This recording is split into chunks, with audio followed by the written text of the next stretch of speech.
할렐루야. 여기 계신 여러분을 주님으로 회장합니다. 제가 내 마음을 다하여 하나님께 살려드립니다.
처음 불러보는 찬양이지만 가사를 전하지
그 완전하신 하나님, 우리의 각자의 중심 중에 주님만을 바라보는 하나님, 우리의 우리의 병을 통해서 지금 주님의 완전하신 하나님과 우리가 치유되겠습니다. 우리의 모든 죄가 씻겨지겠습니다. 우리가 다시금 주님 앞에 엎드려지길 소원합니다. 다시금 주님 앞에 고백하길 소원합니다. 오 주님, 오늘 이 예를 통하여서 우리를 채워주시고 우리를 완전하게 하여 주시옵소서. 간절한 기도를 우리 시간 내가 잠시만요 기도하도록 하겠습니다. 오 하나님 아버지, 이 시간 하나님 주 앞에 간절히 기도합니다.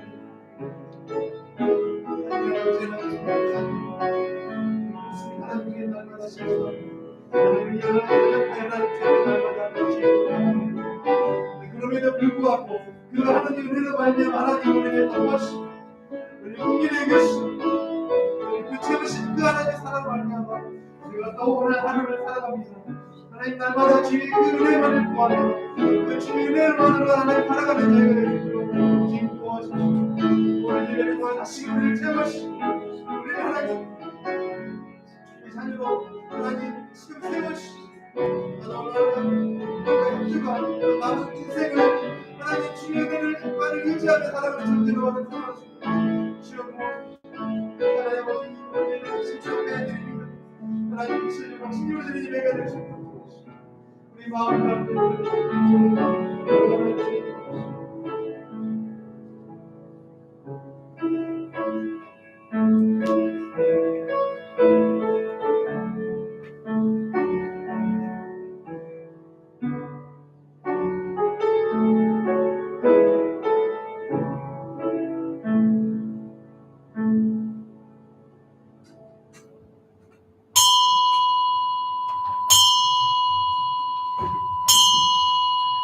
독도심으로 2월 26일 주일예배를 하나님께 드리겠습니다.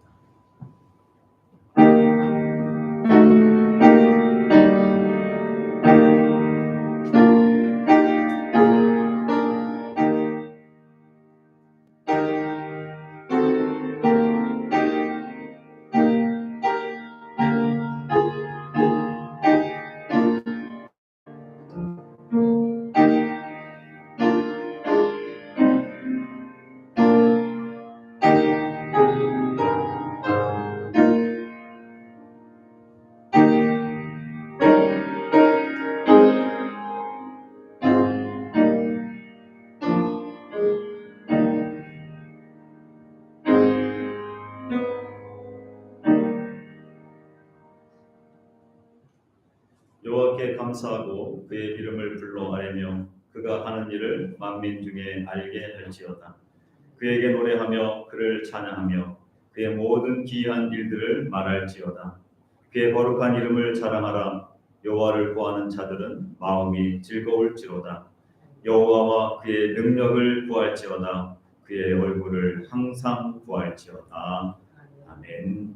살아 역사하신 아버지 하나님, 오늘도 오키나와 이곳에서 주의 얼굴을 구하며 예배합니다. 영과 진리로 예배할 수 있게 하여 주시고 각 사람에게 성령으로 충만케 임재하여 주시고 다시 주님이 주시는 은혜로 일어나며 회복하며 새 힘을 얻으며 하나님만을 집중하고 예배할 수 있는 이 시간 되게 하여 주시옵소서. 예수님의 이름으로 기도합니다. 아멘. 찬송가 3장입니다.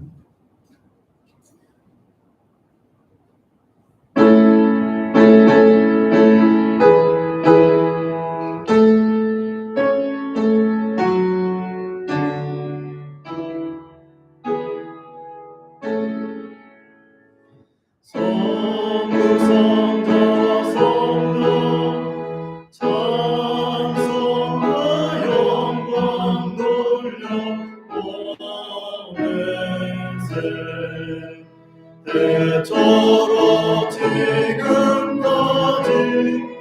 또 영원토록 성삼위일께 영광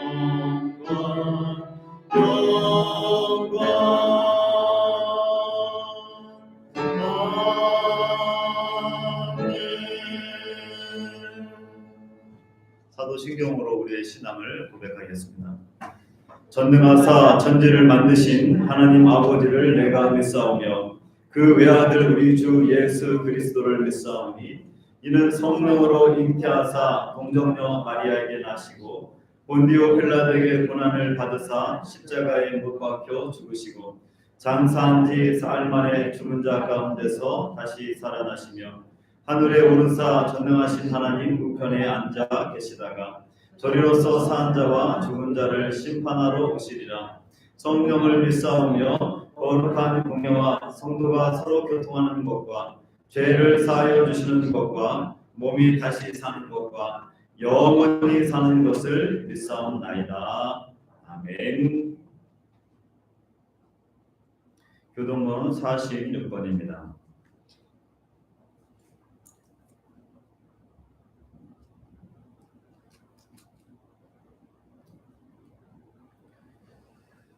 찬송가 뒷면에 있는 교동번 46번 시편 104편입니다. 내 영혼아 여호와를 송축하라. 여호와 나의 하나님이여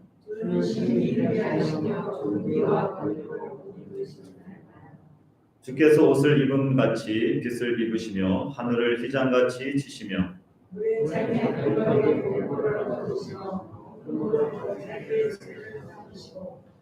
바람 날개로 다니시며 바람을 자기 사신으로 삼으시고 불꽃으로 자기 사역자를 삼으시며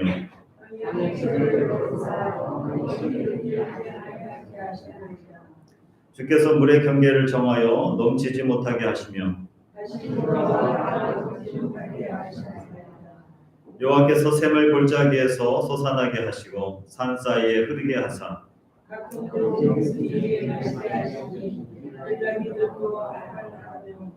공중의 새들도 그 가에서 깃들이며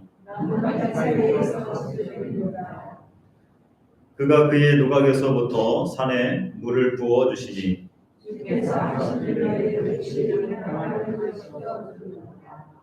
아멘. 찬송가 9장입니다.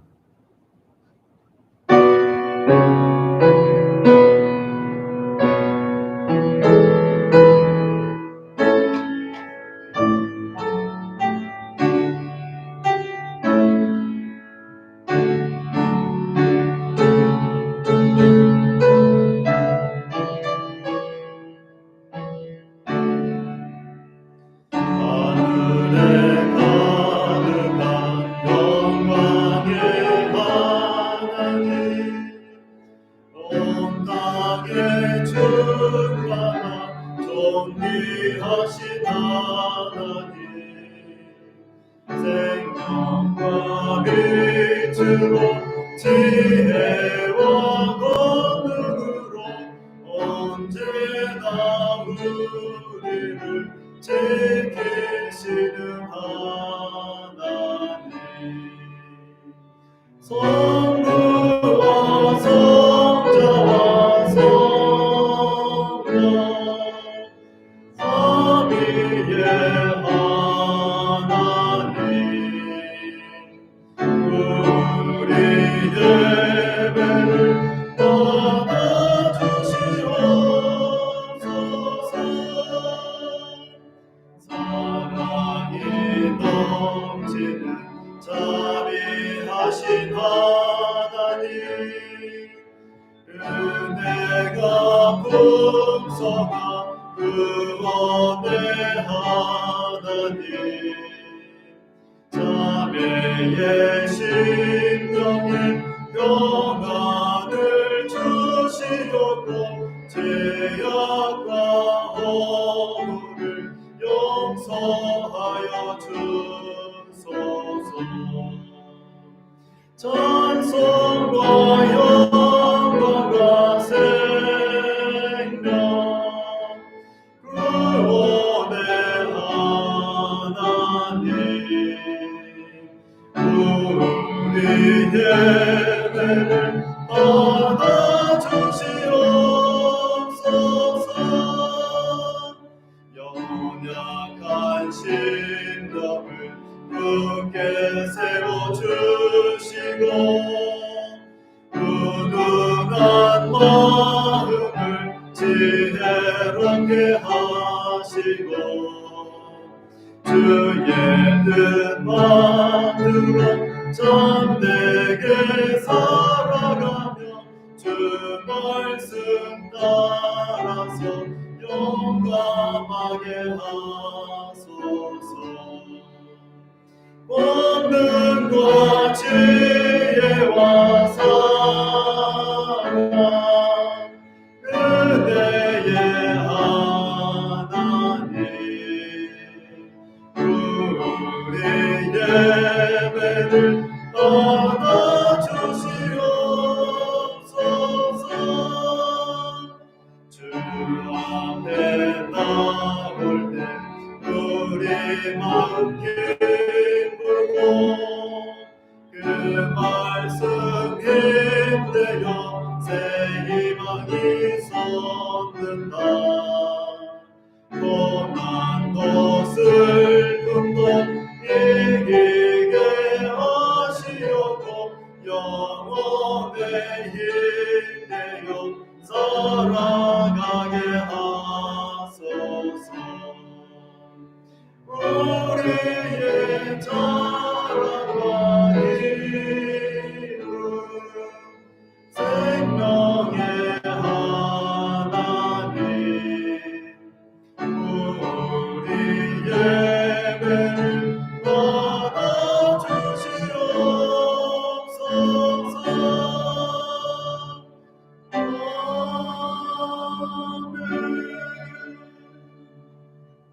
앉아주시기 바랍니다. 예배를 위해서 박재욱 장로님 기도해 주시겠습니다.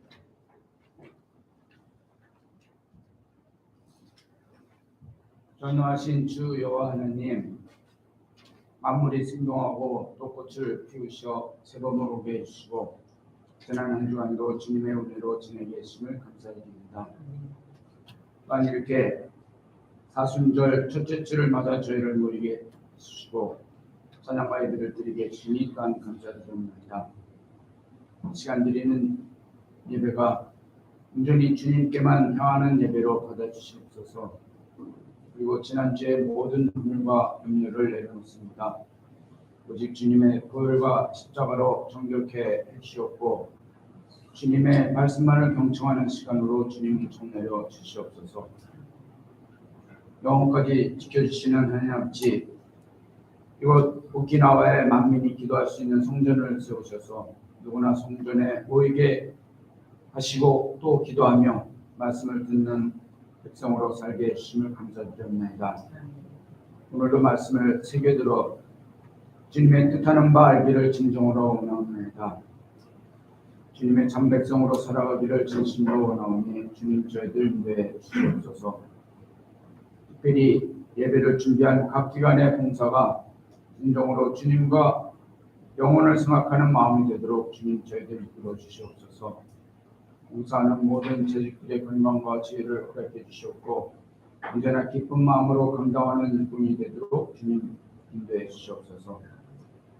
은혜와 감사의 하나님 아버지, 이 시간 예배를 드리는 모든 성도님들과 가족 또 그리고 떠나온 고국의 가족들을 위하여 한 마음으로 간구드립니다.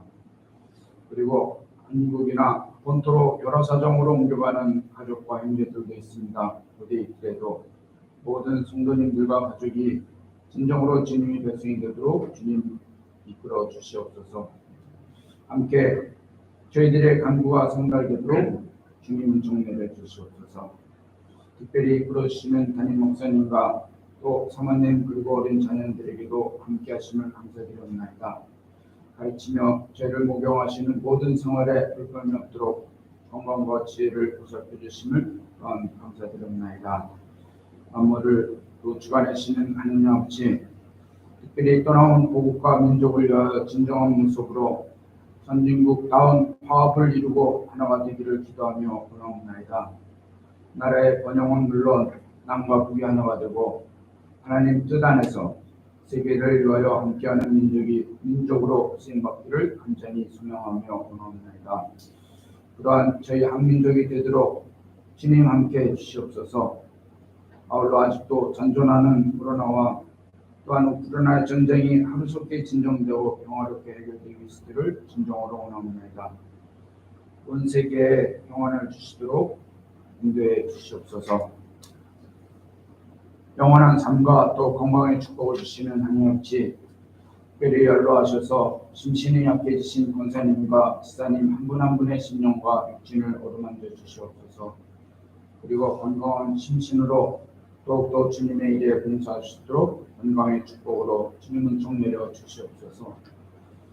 예배를 주관하시며 또 진리의 영이 되시는 성령님, 이 시간 하나님의 말씀을 목사님 통해 듣습니다. 선포하시는 목사님의 말씀 안에 그리고 저희들 각자의 심령에 은혜의 말씀이 되도록 임하옵소서. 그래요 그 말씀을 안고 또 새로운 한 주간 살아가는 저희들이 되도록 인도해 주시옵소서. 예배를 드린 모든 성도님들과 모든 방문객들과 또 이 시간 참석하지 못했지만 여러 사정으로 흩어진 우리나라의 모든 가족들에게도 어디에 있더라도 동일한 성령님의 은혜가 함께하심을 믿사옵나이다. 이제 예배의 시종을 온전히 주님께 맡겨드리오며 모든 소원 이 주 예수 그리스도의 이름으로 간절히 기도드립니다. 아멘.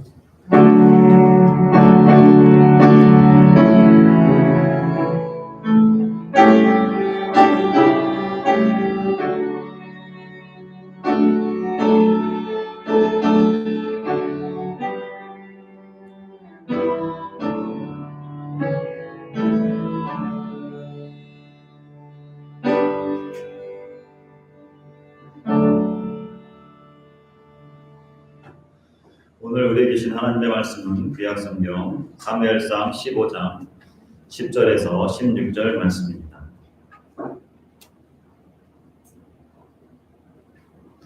(431쪽입니다) 사무엘상 15장 10절에서 16절 말씀 우리 한 절씩 읽도록 하겠습니다. 여호와의 말씀이 사무엘에게 임하니라. 이르시되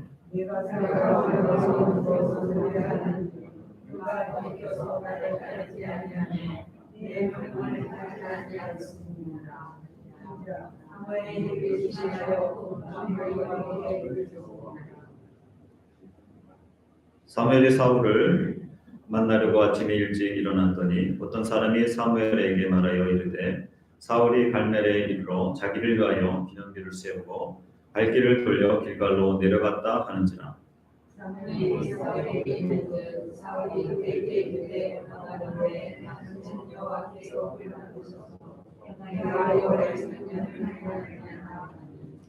사무엘이 이르되 그러면 내 귀에 들려오는 이 양의 소리와 내게 들리는 소의 소리는 어찌 됨이니까 하니라.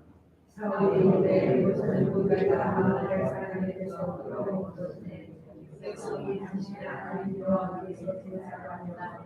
남들과 서들 중에서 가장 작은 것을 만들며 그 외에 무엇은 우리가 정결하여 하리라 하는지라. 다 같이 사무엘이 사울에게 이르되 가만히 계시옵소서. 간밤에 여호와께서 내게 이르신 것을 왕에게 말하리이다 하니 그가 이르되 말씀하소서. 아멘. 찬송가 288장입니다.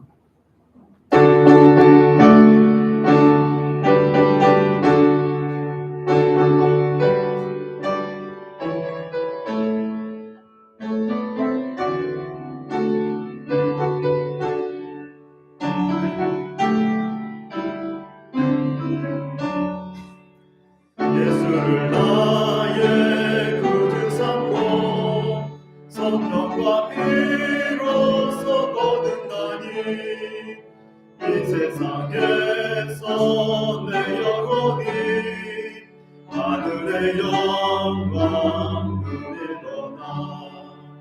이것이 너의 간증이요 이것이 너의 찬송일세. 나 사는 동안 끊임없이 그들을 찬송하리로다. 온전히 주께 맡긴대요. 사랑의 음성을 듣는 중에 전사들 왕래하는 것과 하늘의 영광 보이로다. 이것이 너의 간증이요 이것이 너의 찬송일세. 나 사는 동안 끊임없이 그주를 찬송하리로다. 주 안에 기쁨 누림으로 마음의 평강이 잔잔하니 세상과 나는 강도없고 금속한 주만 보이로다. 이것이 너의 간증이요 이것이 너의 찬송일세. 나 사는 동안 끊임없이 그주를 찬송하리로다. 아멘. 기도하겠습니다. 살아역사하신 아버지 하나님, 이 시간도 우리에게 말씀하여 주시옵소서. 하나님의 말씀은 살아있고 운동력이 있습니다. 그 말씀은 우리의 영을 새롭게 하며 소생시키는 말씀입니다. 이 시간도 각 사람에게 말씀하여 주시옵소서. 은혜를 사모하며 들으려고 하며 순종하려고 하는 하나님의 백성들 마음에 하나님의 귀한 생명의 말씀으로 더해 주시옵소서. 그 말씀을 따라 순종할 수 있는 믿음의 사람들 되게 하여 주시옵소서. 감사드리며 예수님의 이름으로 기도합니다. 아멘. 네, 오늘은 구약성경 사무엘상 15장 10절에서 16절 말씀을 가지고 자기를 위하여 기념비를 세운 왕, 이런 제목으로 말씀을 나누도록 하겠습니다. 옆 사람과 인사하겠습니다. 세계적인 교회 잘 오셨습니다.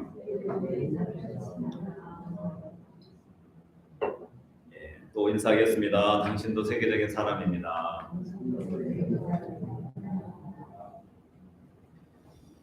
한 주간 어떻게 지내셨습니까? 이번 한 주간 동안에 또 여러 일들이 있었지만 저희 교회는 또 한국 청소년 골프 협회 그 학생들이 교회에서 3월 2일까지 있게 됩니다. 오늘 한 친구가 이제 한국으로 돌아가야 돼서 이 친구들이 다 기독교인이 아니고 한 친구는 불교, 한 친구는 교회를 안 다니는 친구. 그런데 윤영위원장이 집사님이어서 저희 교회에 이제 장소를 이제 부탁을 했고 그래서 3월 2일까지 묵게 됩니다.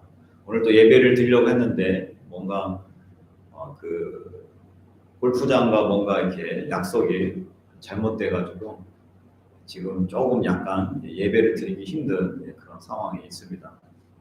이분들이 또 오키나와 교회를 통해서 그리고 또 한국의 또 세계적으로 또 유명한 또 귀한 골프 선수들이 될 수 있도록 하나님의 이름을 높이는 사람들이 될 수 있도록 여러분들 응원해 주시고 기도해 주시면 감사하겠습니다.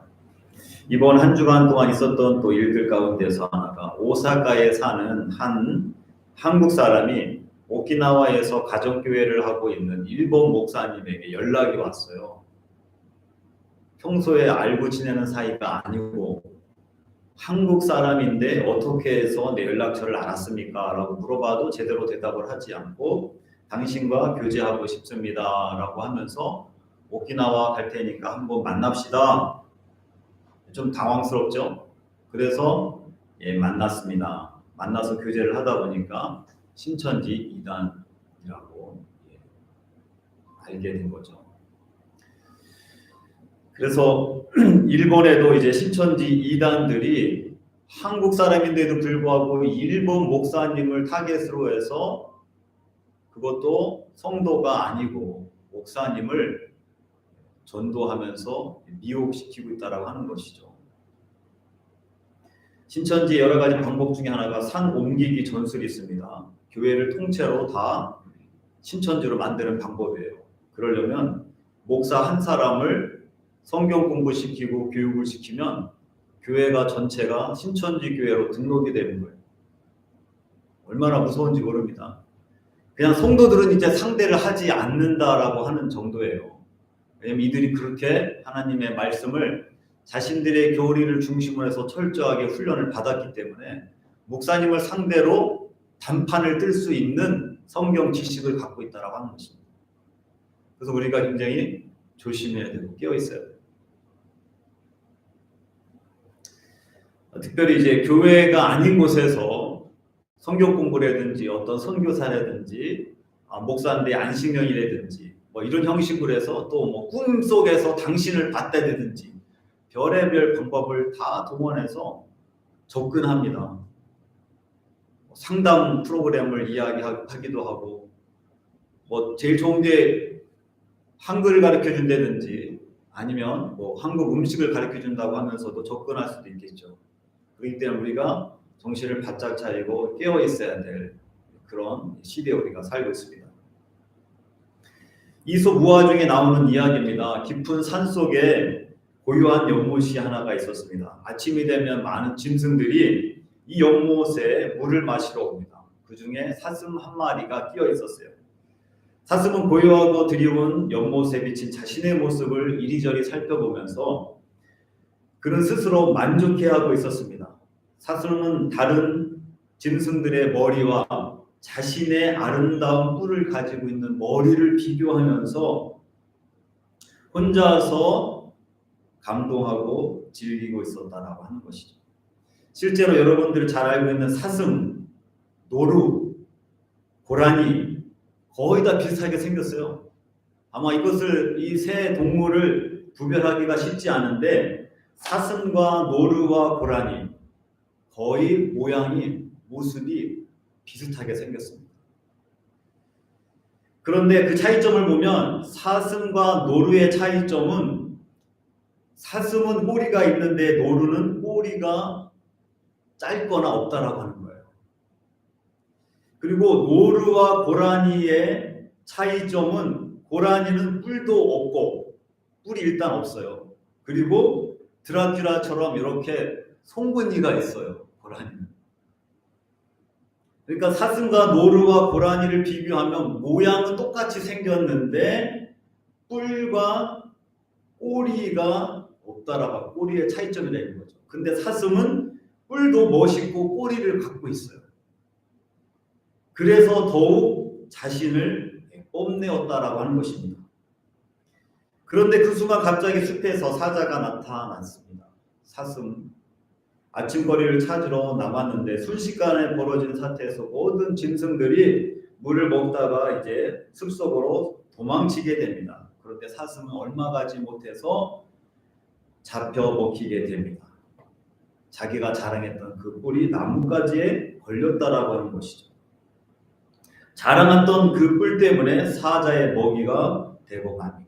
이것은 우화의 교훈이지만 우리가 성공하고 우리가 자랑했던 어떤 우쭐한 것들이 어느 때는 우리를 넘어지게 한다라고 하는 것입니다.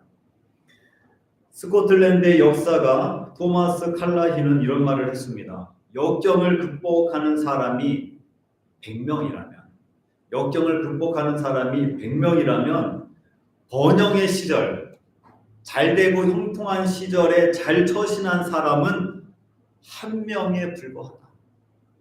어려울 때에는 하나님께 매달리고 기도합니다. 힘드니까 하나님 도와주십시오. 하나님 이 문제 해결해 주십시오. 하나님을 찾습니다. 그런데 얻고 나면 성공한 위치가 되면 형편이 좀 먹고 살게 되면 그때부터는 많은 사람들이 하나님을 찾지 않거나 돌변한다라고 하는 것이죠. 모든 것이 자기가 수고해서 얻은 것 같고 그 자리에 있게 된 것도 자신의 능력과 노력이라고 착각하기 시작합니다. 교만하게 된다라고 하는 것이죠. 오늘 본문에 나오는 사울 왕도 이와 같은 사람입니다. 오늘 우리가 읽은 본문 이 15장의 이 내용들은 사울 왕이 본격적으로 하나님의 버림을 받게 되는 사건들이 기록되어 있어요. 하나님께서 사울 왕을 불러 아멜렉을 진멸하라고 명령하십니다. 아멜렉은 모든 백성과 그들의 소유까지도 다 멸절시키라고 하나님이 명령하셨어요. 왜냐하면 이스라엘 백성들이 애굽에서 빠져나올 때 그들이 이스라엘을 대적했기 때문입니다. 그래서 하나님이 아멜렉을 심판하시기로 작정하셨어요. 그래서 아멜렉을 심판하는 전쟁은 외형적으로 보기에는 성공한 것처럼 보였습니다. 이스라엘이 대승을 거두었어요. 그러나 이 전쟁이 끝난 후 하나님께서 사무엘 선지자에게 나타나서 오늘 본문에 있는 것처럼 내가 사울 왕을 세운 것을 내가 후회한다. 내가 사울을 버려서 왕이 되지 못하게 할 것이다. 그렇다면 사울이 왜 하나님으로부터 버림을 받게 됐는가? 분명히 전쟁에서 대승을 거두었는데 그 근본적인 원인은 사울의 불순종을 하나님의 말씀을 순종하지 않은 교만함 때문이라고 하는 것이죠. 늘 성경에 그랬듯이 전쟁은 하나님께서 함께 하실 때만이 승리할 수가 있었습니다. 하나님께서 아멜렉의 전쟁을 명령하셨을 때에도 내가 아멜렉을 너희들에게 붙여줄 테니까 아멜렉을 공격하라. 이겨놓고 싸우는 전쟁이 되는 것이죠. 승패가 이미 결정된 전쟁입니다. 아무것도 물을 것도 없이 그냥 전쟁을 하게 되면 이기도록 하나님께서 모든 것을 예비해 주신 것입니다. 그런데 오늘 본문 12절 말씀을 보니까 사무엘이 사울을 만나려고 아침에 일찍이 일어났더니 어떤 사람이 사무엘에게 이르되 사울이 갈멜에 이르러 자기를 위하여 기념비를 세우고 발길을 돌려 길갈로 내려간다. 하나님이 이기게 하셔서 이긴 전쟁인데 하나님의 승리인데 그런데 사울은 전쟁에서 이겼다고 자기의 승전 기념비를 세운 것입니다. 자기 교만에 빠져서 승리의 기쁨과 영광을 하나님이 아니라 자신에게 돌렸다라고 하는 것이죠. 근데 우리가 잘 알고 있는 것처럼 사울은 원래 겸손한 사람이었어요. 너무 겸손하고 숫기가 없어서 백성들이 그를 왕으로 뽑았을 때에 짐들 그 사이에 숨어 있었던 사람입니다. 17절에 보면, 오늘 본문 말씀은 아니지만 17절 말씀을 보면 사무엘이 이르되 왕이 스스로 작게 여길 그때에 이스라엘 지파의 머리가 되지 아니하셨나이까. 당신을 스스로 작게 여길 때에, 겸손할 때에 하나님이 당신을 왕으로 세운 것입니다. 스스로 작게 여길 때에 하나님이 그를 높여 왕이 되게 했는데, 이제는 스스로 높여 하나님께 돌려야 할 영광을 자신에게 가로챘다라고 하는 것이죠. 이것은 사울이 하나님으로부터 버림받게 되는 결정적인 원인이 됩니다. 팀 켈러 목사님은 교만에 대해서 이렇게 얘기하십니다. 교만은 죄의 일산화탄소와 같다. 일산화탄소. 당신이 모르는 사이에 아주 조용히 그리고 천천히 당신을 죽여간다. 이렇게 경고하고 있습니다. 교만이 그래서 무서운 거예요. 야고보서 4장 6절에 보면 하나님은 교만한 자를 물리치시고 겸손한 자에게 은혜 주신다. 잠언 16장 18절에도 교만은 패망의 선봉이요 거만한 사람은 넘어짐의 앞잡이이니라. 하나님의 심판의 기준은 겸손하냐 교만하냐, 그게 바로 하나님의 기준입니다. 스스로 높아지고 있는 동안 사람들은 하나님을 잊어버리고 하나님을 부인하고 하나님의 은혜를 고백하지 않게 됩니다. 영국의 유명한 작가 C.S. 루이스는 교만에 대해서 이렇게 언급한 부분이 있습니다. 교만은 본질적인 악이고 최고의 악이다. 본질적인 악, 최고의 악이 바로 교만이라고 하는 것이죠. 이에 비하면 부정과 탐욕과 술 취함과 그리고 그 외의 모든 악은 벼룩에 불과하다. 천사가 사탄이 된 것은 바로 교만을 통해서였다. 교만은 모든 것을 악으로 이끌어간다. 중세에도 신학자였던 토마스 아퀴나스도 교만에 대해서 이렇게 얘기합니다. 교만은 모든 죄악의 어머니다. 모든 죄악의 어머니다. 모든 여러 가지 죄악들이 결국 교만에서부터 나온다라고 하는 것입니다. 오늘 본문에서 사울은 하나님의 은혜로 전쟁에서 이겼는데도 불구하고 자기의 힘으로 이겼다라고 생각하고 자신을 위해서 기념비를 세웁니다. 오직 하나님의 은혜인데 하나님께 영광을 돌리지 않았다라고 하는 것이죠. 하나님의 영광을 자기가 취하면서 교만하게 되고 결국 하나님의 버림을 받게 됩니다. 오늘 본문에서 자기의 기념비를 세운 이 교만한 사울왕을 보면 몇 가지 특징들이 나옵니다. 그 특징들을 보면서 오늘 우리에게 주시는 하나님의 음성을 듣기를 원합니다. 먼저 교만한 사울은 온전한 순종을 하지 않았다라고 하는 것입니다. 온전한 순종. 교만이라고 하는 것은 불순종을 불러옵니다. 교만한 사람은 순종을 잘 못합니다. 사울왕의 경우에도 교만은 곧 하나님을 향한 불순종으로 이어졌습니다. 사울은 아멜렉을 진멸하라. 하나님의 명령을 잊고서 전리품을 챙기는 것에 정신을 빼앗깁니다. 그리고 자신은 하나님의 명령에 순종했다라고 사무엘에게 떠벌립니다.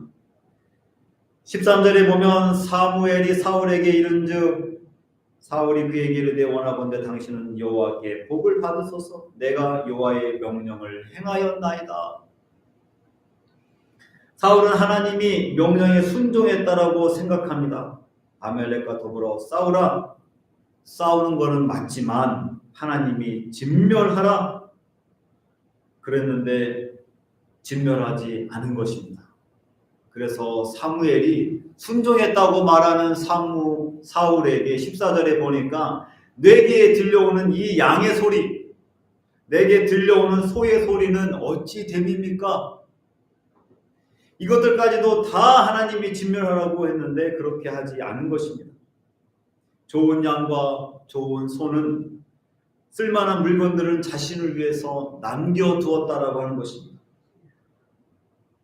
그리고 아멜렉의 왕 아각 왕도 죽이지 않고 포로로 잡아왔어요. 하나님의 심판의 대리자로서 자신의 역할이 무엇인지 파악하지 못하고 있었던 것입니다. 형식적으로는 순종했지만 내용적으로는 순종하지 않은 거예요.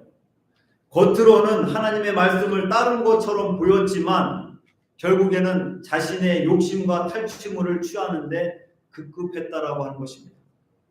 하나님의 말씀대로 순종하는 것보다 자신의 생각대로 하는 것이 더 좋아 보이고 더 합리적이고 더 낫다라고 계산을 한 것입니다. 가치 없고 하찮은 것들만 진멸하고 좋은 것들은 죽이지 않고 챙겼다라고 하는 것입니다.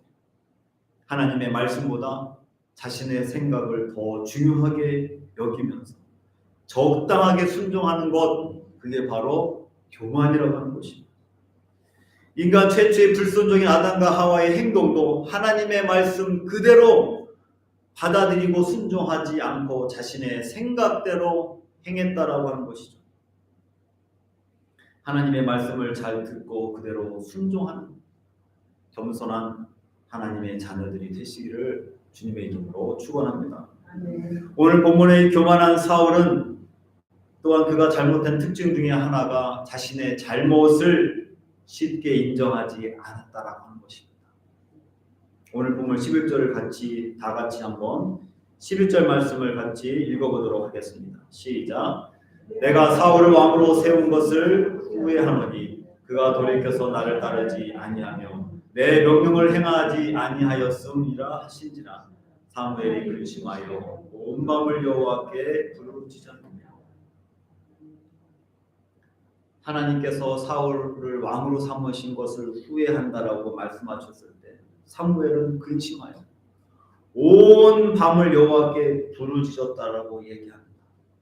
그리고 그 다음 절 보니까 사무엘이 아침 일찍 사울함을 찾아갑니다. 온 밤을 부르짖어서 기도하고 거의 잠을 못 잔 거예요. 그리고 아침이 일찍이 사울함한테 갑니다. 왜 갔겠어요? 다시 기회를 주기 위함이죠. 잘못을 깨닫고 스스로 회개할 수 있는 기회를 주기 위함입니다. 어떻게 해서든지 사울왕에게 임한 하나님의 심판을 늦춰보고 거두기 위해서 사무엘이 기도한 것입니다. 사울은 그것도 모르고 자신을 위하여서 기념비를 세울 뿐만 아니라 회피하고 변명하기에 급급합니다. 자신의 잘못을 인정하지 않고 15절 말씀처럼 사울이 이르되 그것은 무리가 어떠한 사람이 무리가라고 얘기했어요. 자신이 총책임자고 자신이 왕인데 무리가 아멜렉에게서 끌어온 것입니다. 그리고 거기에다가 백성이 당신 하나님께 제사하려고 양과 소의 좁은 것을 남긴 것입니다. 그리고 그의 것은 우리가 진멸했습니다. 여기 보면 굉장히 서운한 표현이 나와요. 저는 성경을 읽으면서 아니 사울 왕은 하나님을 언급하는데 하나님이라고 하지 않고 왜 당신의 하나님, 하나님이 이제 자신의 하나님이 아니라 너만 섬기는 하나님이라고 했어요. 네, 오늘 새해도 하나님의 말씀을 드리려고 잠옷실에 지금 들어왔습니다. 밑에 문을 열어놨더니 밑에서 순찰하는 우리 비둘기같이 생긴 조그만 새가 있는데 두 마리 중에 한 마리는 지난번에 그거 쥐 끈끈이에 묻어서 간신히 살아나고 도망갔는데 한 마리 새가 늘 교회를 가까이 오고 교회 견학을 오고 교회 순찰을 합니다. 근데 오늘 예배 시간인데도 밑에서 순찰하다가 지금 잠옷실까지 들어왔어요. 새가. 문 빨리 닫아주세요. 본당 안으로 들어옵니다. 그래서 평소에도 낮에 제가 항상 문을 닫고 있는 게 교회는 항상 열려 있지만 새들이 들어와요. 오늘 또 주일이라고 말씀을 듣기 위해서 새들도 새도 이렇게 들어왔습니다. 20절과 21절 말씀에도 보니까 자신은 하나님의 명령에 순종했지만 백성들이 마땅히 그 멸할 것 중에서 가장 좋은 것으로 하나님께 제사 드리려고 직면하지 않았다. 불순종했다. 내가 한 것이 아니라 백성이 한 일이다. 무리가 한 일이다. 이렇게 얘기합니다. 교만한 사람은 자신의 잘못을 인정하기가 어렵습니다. 자신의 잘못을 인정하면 자신의 자존심이 무너지고 자신의 권위가 무너진다라고 착각합니다. 그래서 자신의 잘못이 밝혀지는 순간 모든 것이 끝날 것이라고 얘기해서 더 큰 거짓말을 하거나 오히려 다른 사람에게 책임을 전가시키고 자기는 빠져버립니다. 성경에서 하나님의 사랑을 받은 사람들을 보면 그들은 굉장히 평범한 사람들이었습니다. 절대로 의인이 아니었어요. 모두가 똑똑하지도 않고 모두 훌륭한 도덕적인 기준을 갖춘 사람도 아니었습니다. 그런데 하나님의 사랑을 받을 수 있었던 것은 자신의 연약함을, 자신의 실수를 인정할 줄 아는 겸손한 사람이었다라고 하는 것이죠. 자신의 잘못을 인정할 줄 아는 사람이 더 귀중히 여김을 받는 것입니다. 다윗이 바로 그랬죠. 그래서 하나님은 하나님의 마음에 합한 자라고 하셨어요. 다윗도 잘못을 많이 저질렀어요. 그렇지만 자신의 잘못을 언급하고 지적하는 나단 선지자 앞에 입 닥쳐! 이렇게 얘기하지 않았어요. 감히 여기가 어디라고? 내가 왕이야! 너 같은 건 내 한마디에 죽여버릴 수 있어. 그렇게 얘기할 수도 있겠죠. 왕인데 뭘 못하겠어요. 그런데 나단 선지자는 무릎을 꿇을 줄 아는 겸손함이 있었다고 하는 것입니다. 나단 선지자의 그 앞에 무릎을 꿇고 침상을 적시면서 기도한 사람이 바로 다윗이었습니다. 자신의 잘못을 지적하는 선지자, 그가 하나님의 말씀을 이야기할 때 하나님의 말씀으로, 하나님으로 받아들였다라고 하는 것입니다. 다른 사람의 탓이 아니라 내 탓이라고 생각하고 자기를 반성하고 자기를 돌아보는 사람이 겸손한 사람인 것이죠. 자신의 연약함과 잘못을 지적하고 충고했을 때 속으로 너나 잘하세요.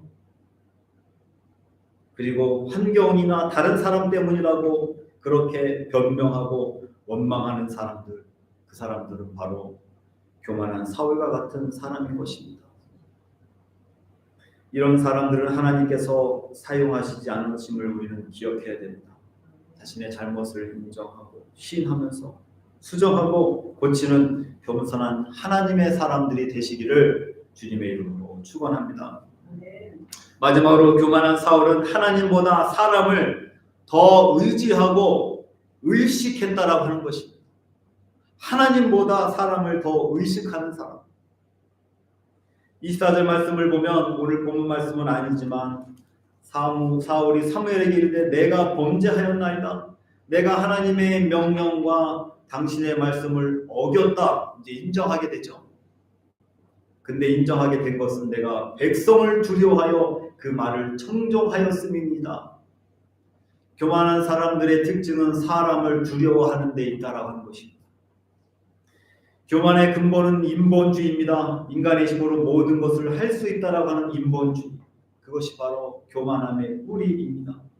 사람 위에 하나님이 계시다고 하는 사실보다 사람 위에 사람을 두고 산 것이죠.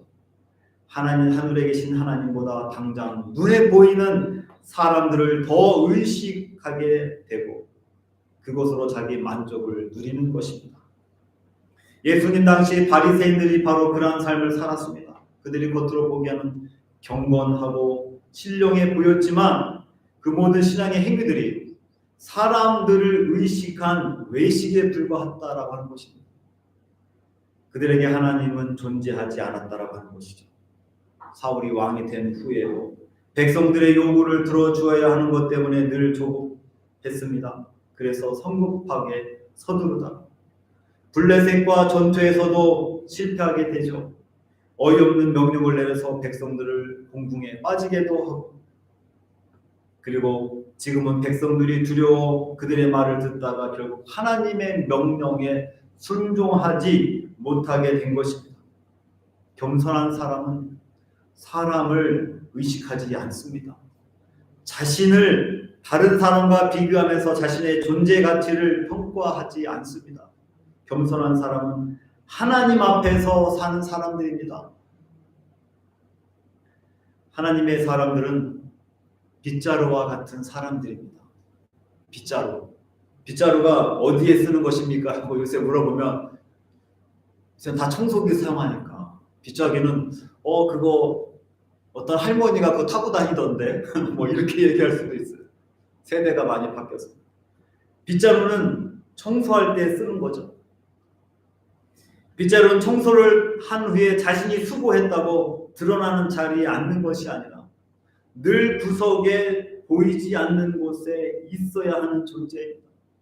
빗자루가 청소를 다 한 후에 수고했다고 안방 중앙에 있게 되면 안 되는 것이죠. 모든 일을 한 후에 사람들이 시선이 사라지는 그런 존재가 바로 빗자루입니다. 이것이 겸손한 하나님의 자녀들의 모습인 거죠. 겸손한 사람들은 사람들의 시선에서 자신이 드러나지 않는 것 때문에 속상해하거나 화가 나지 않습니다. 날 왜 이렇게 대우하느냐고 떠들 필요가 없습니다. 왜냐하면 자신을 사용하신 분이 자신의 수고와 헌신을 잘 알고 하나님 앞에 마지막 인생 끝나고 하나님 앞에 섰을 때에 하나님이 평가하실 것을 알기 때문입니다. 교만은 사람들 앞에 사는 것이지만 겸손은 하나님 앞에 사는 것입니다. 어느 은퇴한 목사님이 교만과 겸손을 잘 설명해 주신 것이 있어서 같이 나누고자 합니다. 그분은 이렇게 얘기했습니다. 겸손은 내가 늘 과분한 대접을 받고 있다고 여기는 것이다. 그러나 교만은 내가 늘 미흡한 대접을 받고 있다고 생각하는 것이다. 겸손은 내가 늘 과분한 대접을 받고 있다고 여기는 것이고 교만은 내가 늘 미흡한 대접을 받고 있다고 여기는 것이다. 그래서 겸손은 늘 감사와 미안한 마음이고 교만은 늘 서운한 마음이다. 겸손한 사람은 하나님을 인식하기 때문에 하나님의 은혜로 과분한 대접을 받고 있다라고 생각합니다.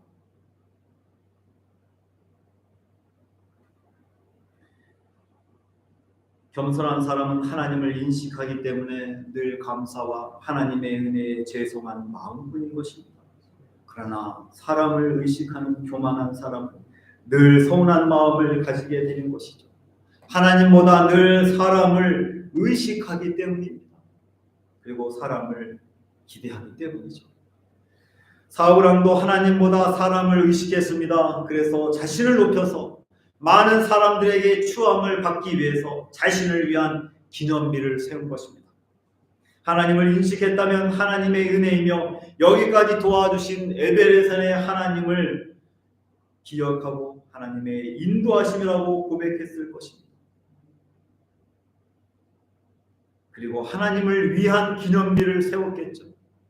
그렇게 했다면 얼마나 그의 생애가 복된 인생이 되었을까요?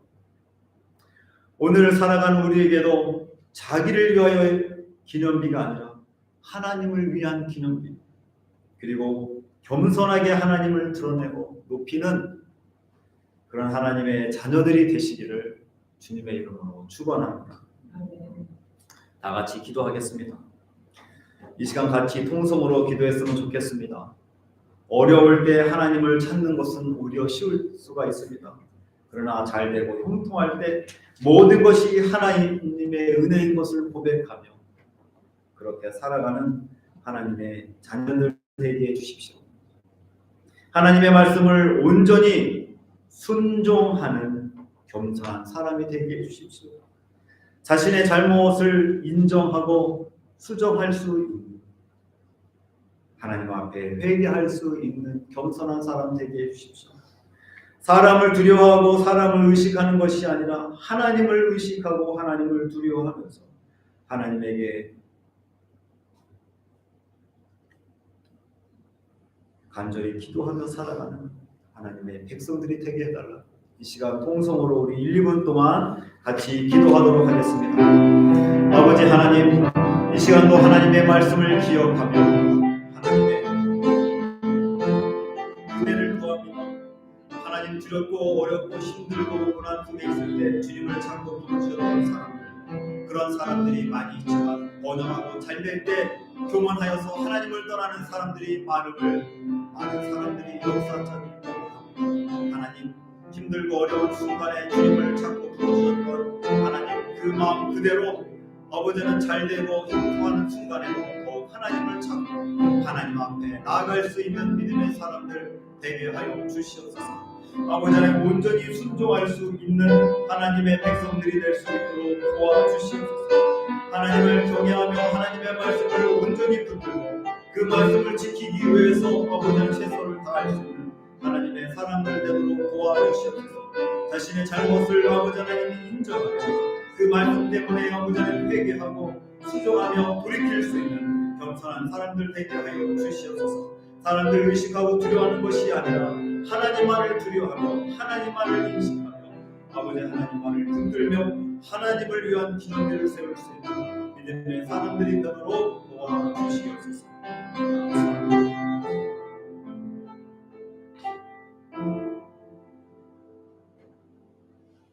하나님 감사합니다. 오늘 사울왕의 교훈을 통해서 우리에게 주시는 말씀 다시 가슴에 새깁니다.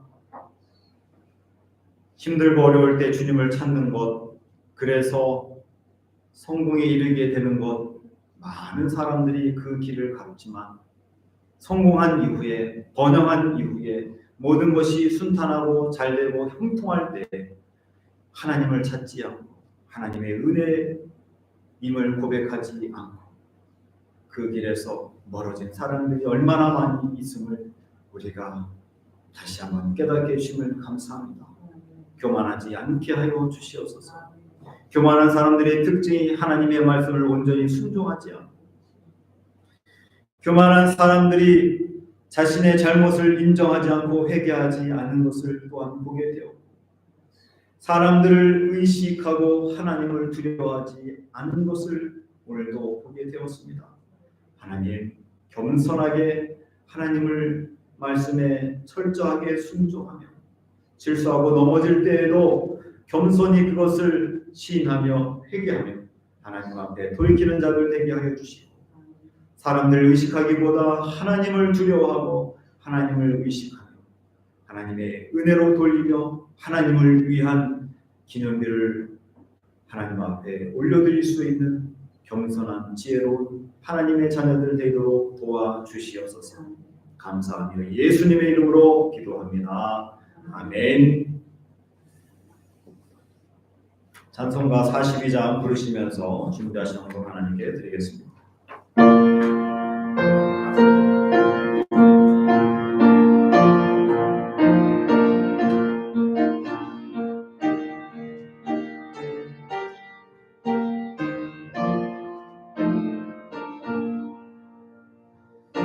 거룩한 주님께 예배를 드리세 무릎을 꿇고서 영광 돌려 금같은 순종과 향기로운 겸손을 주님께 바쳐서 경배하세. 주 앞에 삼가서 영선히 행하며 주 너를 언제나 돌보시는 말씀의 위로와 기도의 응답을 길 바르게 인도하리. 주 앞에 설 때에 두려워 말아라. 가난한 우리를 도우시는 오늘은 진리와 온유한 사랑은 주님께 다 바친 귀한 예물. 떨면서 바치는 이 작은 예물로 주님은 귀하니. 모든 것 지나고 새 아침과 믿음과 소망을 주시니.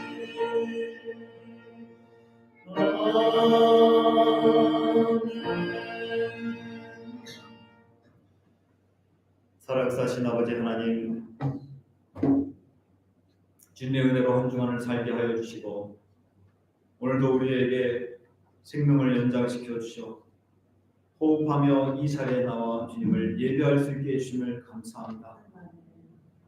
주님께서 호흡을 걷어가시면 흙으로 돌아가 아무것도 아닌 존재가 되는데 하나님 오늘도 우리에게 생명을 주셔서 이 귀한 날을 주님의 날로 구별하며 하나님 앞에 예배하게 해주심을 감사합니다. 하나님 앞에 예배하면서 11조, 감사헌금, 성교헌금, 건축헌금, 목적한 헌금들 드리게 해주심을 감사합니다.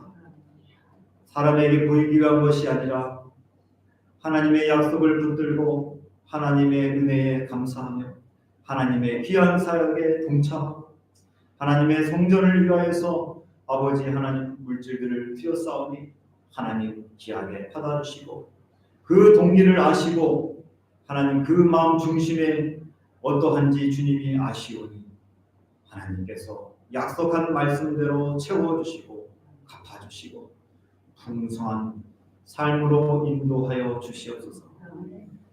예물뿐만 아니라 하나님의 성전을 수고한 손길들이 있습니다. 하나님은 아시오니 늘 겸손히 성전을 위하여서 성도들을 위하여서 하나님을 위해서 수고하며 눈물을 흘리는 하나님의 백성들 하나님께서 갚아주시고 채워주시옵소서. 또한 아버지는 예물이 사용되는 곳에 하나님 간섭하여 주시고 하나님의 기쁨이 되며 생명을 살리며 세상을 아름답게 하는 곳에 이 물질들 귀하게 사용되질 수 있도록 하나님 역사하여 주시옵소서. 감사하며 예수님의 이름으로 기도합니다. 아멘. 네, 감사합니다. 광고를 여러분들 보시고 지난주 수요일 2월 20일부터 사순절이 이제 시작됐습니다. 예수님께서 우리를 보내시기 위해서 고난당하신 이 귀한 기간을 여러분들 깊이 또 묵상하시고 또 하나님 앞에 기도하며 또 하나님 앞에 가까이 나아갈 수 있는 시간이 됐으면 좋겠습니다. 다음 주 예배 후에 3월 정기 재직회 1시 30분에 소외대실에서 있습니다. 이번 주 우리가 기도해야 될 우리 제자기도교회 두 개의 교회 가운데 신화가와 교회와 동북교회 교회에서 기도해 주시면 감사하겠습니다. 그리고 교 동정 중에 우리가 좀 축하해 드릴 있습니다. 우리 배경서 우리 집사님 면접을 봤는데 취업했다고 어제 또 연락이 와서 큰 한번 축하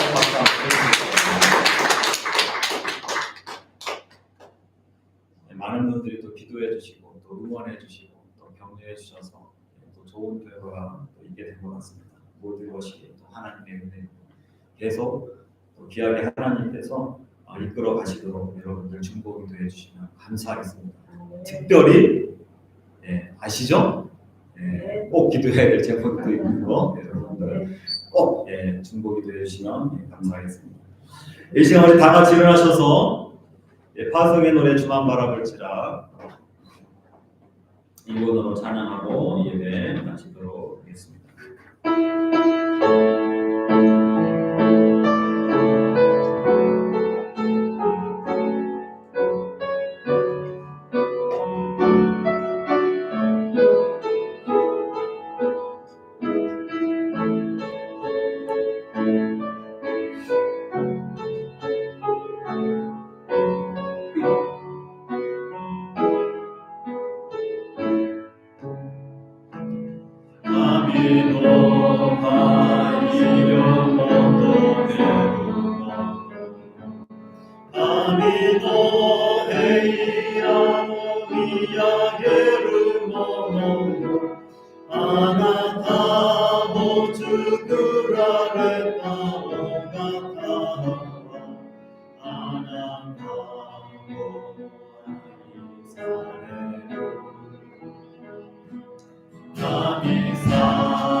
이제는 우리 주 예수 그리스도의 은혜와 하나님 아버지의 극진하신 사랑하심과 성령의 교통하심이 오늘 사울의 삶의 모습을 보며 자신의 기념비를 세우는 것이 아니라 겸손히 여호와를 위한 기념비를 세우고 하나님이 기뻐하시는 삶을 살고자 삶의 자리로 돌아가는 성도들의 머리 위에와 온 땅에 흩어져서 복음을 전하는 하나님의 종들, 선교사들 머리 위에 이제로부터 영원토록 함께 계시길 간절히 축원하옵나이다. 아멘.